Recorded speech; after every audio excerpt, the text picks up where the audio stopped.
And Dr. Oyeleyer, do you agree with that, or are there aspects in which you see it differently? Oh, I agree with him, absolutely. But I will also add this perspective.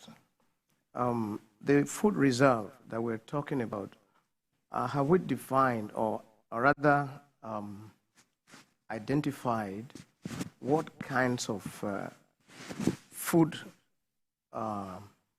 we have there? Are we talking only of grains? Yes. Or tubers included? You know, no. I mean, because these are issues. Now, if we're talking about grains, what kinds of crops? Is it corn alone or rice, you know, and some other, you know, sorghum and stuff like that? And the issue is this, he talked about the quantity. We need to also find out the quantity in the reserve vis-a-vis the population that is to be targeted. And by what method is this grain, or are these grains going to be distributed to those that are most affected? Because there are categories of people that are more affected by the others.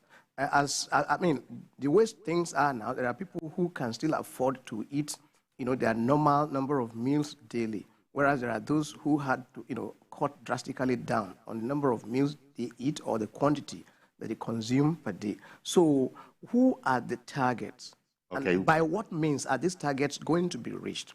Because this brings us back to the issue of statistics. Yes. So if you don't have statistics, you would at best just throw these things all over the place haphazardly. And at the end of the day, there will be that self-gratification that, yes, we have opened up the grain reserve and then we've given the food out, but to who? Who are the recipients?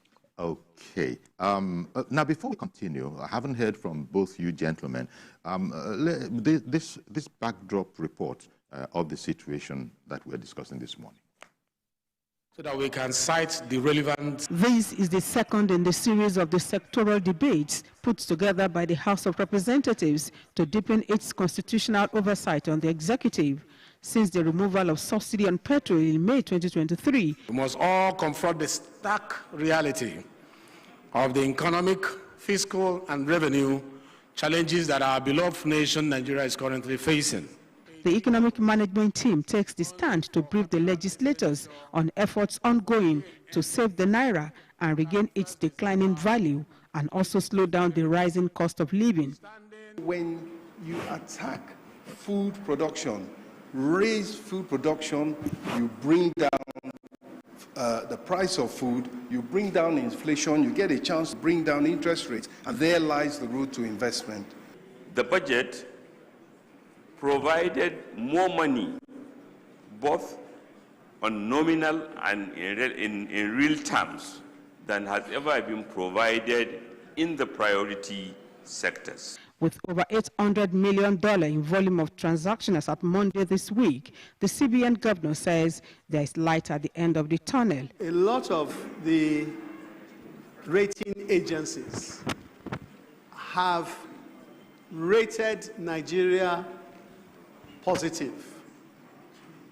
They've moved from being stable to positive, and that is a very, very good sign indeed.